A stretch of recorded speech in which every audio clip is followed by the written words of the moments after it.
रानो नाम की चिड़िया थी। वह नई नई शादी हुई और अपने नए घर मतलब ससुराल में जैसे ही प्रवेश करती है उसे कुछ भी अच्छा नहीं लग रहा था, क्योंकि उसकी सास हमेशा उसे हर बात पर टोकती थी, कुछ न कुछ उसके विरुद्ध बोलती रहती थी।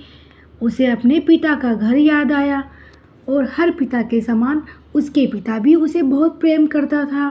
बचपन से जवानी तक पिता ने अपनी बेटी को सारी ज़रूरतों का पूरा ध्यान दिया रखा था और बहुत लाडों से अपनी बेटी को पाला था। नई नवेली दुल्हन अपनी सास के इस रूखे व्यवहार के कारण परेशान हो गई। कई बार तो नई नवेली दुल्हन अपनी सास को खरी खोटी सुना देती थी, जिसके कारण घर में बड़ी ही असमंजस की परिस्थिति खड़ी हो गई और वह अपने पिता के घर लौट आई और रो रो कर पिता से कहने लगी, पिताजी, मैं अब उस घर में नहीं जाऊंगी, आपके पास ही रहूंगी।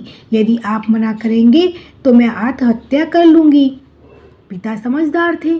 पिता ने बेटी को 2 दिन के बाद कहा, बेटी, यदि मैं तुमसे एक बार जैसा करने को कहूँ तुम करोगी? यदि तुम उसके बाद भी कहोगी कि मैं इस घर में रहना चाहती हूँ तो कोई बात नहीं, तुम मेरे साथ रह लेना। याद रखना, ये अंतिम बार होगा कि मैं उस घर में जाऊंगी। बेटी, वहां जाकर जैसे ही तुम्हारी सास तुम्हें कुछ बुरा भला कहने लगे तभी तुम अपने मुंह में एक कुल्ला पानी भर लेना और तब तक मुंह में पानी भरे रहना तब तक तुम्हारी सास बोलना बंद ना कर दे, और उसके बाद उस पानी के कुल्ले को नाली में थूक देना और फिर कुछ भी पलटकर मत कहना।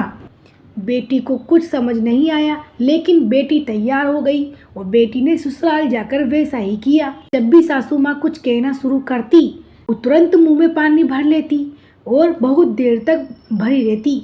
धीरे धीरे कुछ ही दिन में सासू माँ का व्यवहार अपनी बहू के प्रति नम्र हो गया और सासू माँ सोचने लगी, अरे वाह, मेरी बहू तो बहुत ही अच्छी है, पलटकर कोई जवाब भी नहीं देती है और गुस्सा भी नहीं करती है।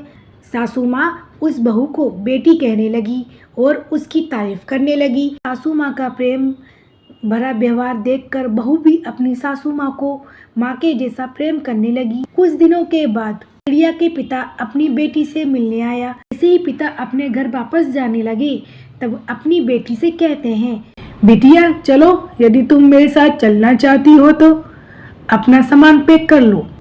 नहीं नहीं पिताजी, हम वापस नहीं जाएंगे, अब तो यही मेरा घर है और मैं अपनी सासू माँ से बहुत प्रेम करती हूँ और अब मैं इन्हीं के साथ रहूंगी, यही मेरी माँ है।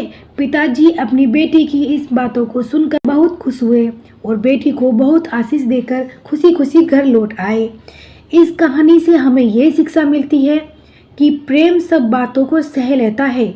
रिश्ते बनाना आसान है, निभाना कठिन है, लेकिन जो रिश्ते निभाना जानते हैं वे ही लोग सही मायने में सच्चा प्रेम करते हैं। आपने इस सास बहू की मजेदार कहानी से क्या शिक्षा पाई है, कमेंट में जरूर करें।